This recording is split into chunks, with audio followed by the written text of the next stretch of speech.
नमस्ते भारत। आप सभी लोगों के बीच में एक बार फिर से मैं उपस्थित हो गई हूं। तो निवेदन सबसे पहले मेरा वही कि प्लीज आप सब लोग इस वीडियो को लाइक कीजिएगा, अंत तक देखिएगा, शेयर कीजिएगा और साथ के साथ मेरे यानी आपके अपने चैनल ममता पेन्यूली काले उवाच को सब्सक्राइब करते हुए बेल आइकन को प्लीज जरूर हिट कर दीजिएगा, ताकि जब भी मैं लाइव आऊं, कोई रील या वीडियो अपलोड करूं तो उसकी नोटिफिकेशन आप सभी लोगों को तुरंत मिल जाए।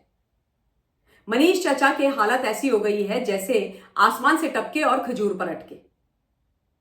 खबरें जो आ रही हैं सूत्रों के हवाले से आम आदमी पार्टी के खेमे से, वो ये कि बड़े खिन्न हैं सिसोदिया साहब अरविंद केजरीवाल से और राजनीति से। तिलांजलि देने वाले हैं आपको, अरविंद को, राजनीति को। कई लोगों का तो ये कहना है कि पत्रकार महोदय आप पत्रकारिता जगत में दोबारा लौटना चाहते हैं। बड़े बड़े मीडिया हाउसेस की तरफ आस की उम्मीद लगा करके बैठे हुए हैं कि कोई शायद इनको नौकरी दे दे। पूर्व उप मुख्यमंत्री दारू मंत्री को कह रहे हैं बस अब और नहीं, मुझसे नहीं हो पाएगा अब ये सब काम। और ये जो बड़ा डेवलपमेंट है उसके पीछे इन पर होने वाला एक नया केस भी है।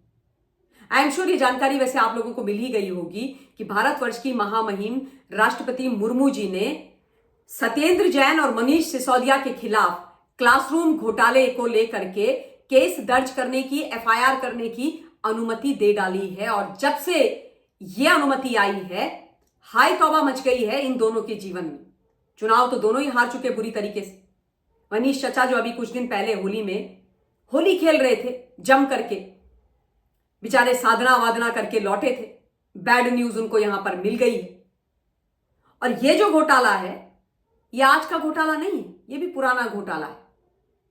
दरअसल जब मनीष शिक्षा मंत्री थे और सत्येंद्र जैन पीडब्ल्यूडी मिनिस्टर थे, उस समय दिल्ली के जो सरकारी स्कूल हैं उसमें अरविंद केजरीवाल ने बोला कि भाई हम 12,748 क्लासरूम बनाने का प्रोजेक्ट चलाएंगे। और ये प्रोजेक्ट चलाया भी गया, 12,748 क्लासरूम बनाने का।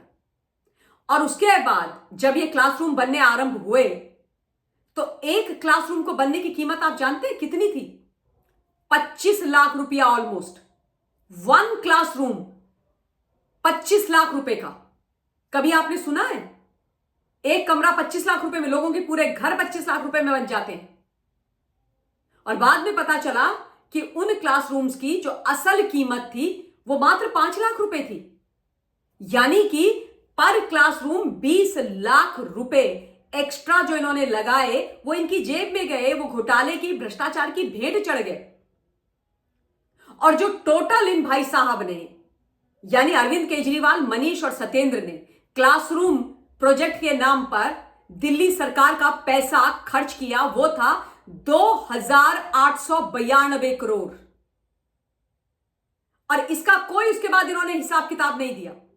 इतना टोटल खर्चा हुआ था 2,892 करोड़, जबकि यह बहुत कम खर्चे में काम हो सकता था। उसके बाद इस मामले के ऊपर ऑब्वियसली चीजें बाहर निकली, काफी हो हंगामा हुआ था। उस समय भी मैंने इस विषय पर बात करी थी 2019 में। लेकिन उसके बाद ऑब्वियसली अरविंद केजरीवाल के बाकी घोटाले निकलने लगे तो ये थोड़ा बैक बर्नर पर चला गया। परंतु अब ये घोटाला फिर से उफान मार रहा है। अब इस घोटाले में मल्टीपल धाराओं के तहत एफआईआर दर्ज होगी और मुसीबत बहुत बड़ी वाली इन दोनों पूर्व मंत्रियों के लिए, लेफ्ट राइट जो अरविंद के रहे हैं, उनके लिए खड़ी होने वाली है। डोंट बी सरप्राइज्ड कि एफआईआर होते ही, इन्वेस्टिगेशन आरंभ होते ही इन दोनों की पुनः गिरफ्तारी हो जाए और पुनः ये तिहाड़ी हो जाए। वैसे भी अब सरकारी घर तो इनके पास बचा नहीं मंत्री वाला, तो दूसरे सरकारी घर जाएंगे। वैसे भी तिहाड़ में रहने का इन लोगों को एक्सपीरियंस है।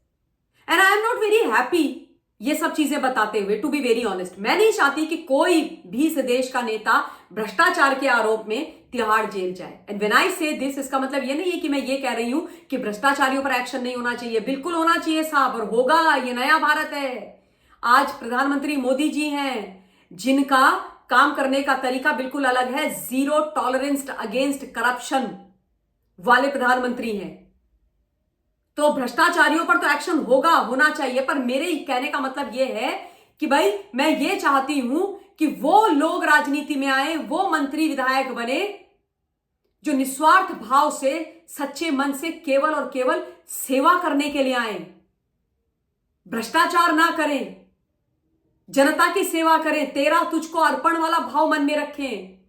जो विधायक निधि है, जो सरकारी कोष है, उसको जनता के लिए लगाएं, अपनी जेबें ना भरें।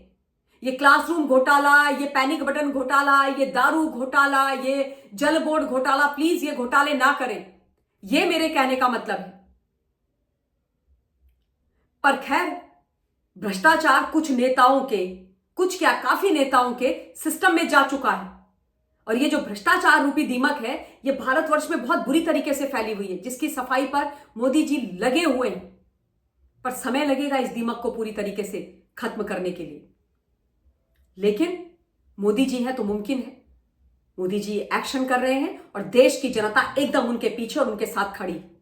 क्योंकि एंड ऑफ द डे मैं यही बोलती हूं हिंदुस्तान कि यह देश हमारा है। इस देश की जिम्मेदारी हमारे कंधों पर भी। आने वाला भविष्य हमारे बच्चों का हमारे हाथ में है और इसलिए हमको भी अपने स्तर से कंट्रीब्यूट करना देश के प्रति नितांत आवश्यक है। जिस भी तरीके से आप कंट्रीब्यूट कर सके बहुत जरूरी है। तो ये जो खबर है, ये बड़ी अच्छी खबर नहीं है इन पूरे भ्रष्टाचारी गैंग के लिए। वैसे भी बड़ा मोरल डाउन है मनीष सिसोदिया का। जो आम आदमी पार्टी की मीटिंग्स हो रही हैं दिल्ली के अंदर, उनमें भी नहीं जा रहे हैं। मतलब पूरा टाइम ये तो भाई साहब आम आदमी पार्टी के दफ्तर में ही दिखाई देते थे, या तो सचिवालय में दिखाई देते थे या आपके दफ्तर में। अब बेचारे गोपाल राय अकेले ही लगे हुए हैं, पूरा मोर्चा संभाल करके बैठे हुए हैं, बैठकों पर बैठ के बुलाते रहते हैं। मनीष काफी दिन तक तो गायब हो गए थे चुनाव हारने के बाद, अब जब अवतरित हुए तो अब भी बैठक में नहीं जा रहे। दूसरी तरफ अरविंद बाबू हैं, वो घूम रहे हैं पंजाब के अंदर। पंजाब में उन्होंने वैसे ही बहुत बुरी हालत कर रखी है, पर उस पंजाब वाले विषय पर अभी मैं जाऊंगी नहीं। वहां के लॉ एंड ऑर्डर पर मैं बात करूंगी, अवश्य बात करूंगी, लेकिन अभी बात नहीं करूंगी। परंतु जैसे ही राष्ट्रपति जी ने मंजूरी दी एफआईआर और केस करने के लिए, तो मनीष चाचा कहते हैं कि हम डरते नहीं है। सही बात है, आप क्यों डरेंगे? आप क्यों डरेंगे?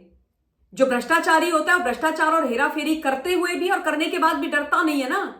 जो थिक स्किन, मोटी चमड़ी के लोग होते हैं वो डरते थोड़ी ना है। डरता वो है जो इज्जतदार होता है, जो गलत फंसता है, जिसके ऊपर झूठा आरोप लगता है, जिसके खिलाफ वास्तव में कंस्पिरेसी होती है। वो डरता है अपनी इज्जत को लेकर कि भाई मैंने कुछ किया भी नहीं तब भी मेरे को लोग बदनाम कर रहे हैं। जिन्होंने किया होता है वो डरते नहीं है, वो तो ढीठ होते हैं, वो ऐसे ही बात करते हैं। पर खैर ये जो मामला है ये डेफिनेटली बहुत जल्दी इन्वेस्टिगेट होना आरंभ हो जाएगा और बहुत सारी चीजें निकल करके बाहर आएंगी। और उसके बाद जैसे जैसे इस मामले में डेवलपमेंट होती रहेगी मैं आप लोगों के बीच में खबर रखती रहूंगी। लेकिन इस वक्त इस वीडियो के लिए इतना ही। बहुत बहुत धन्यवाद। जय हिंद।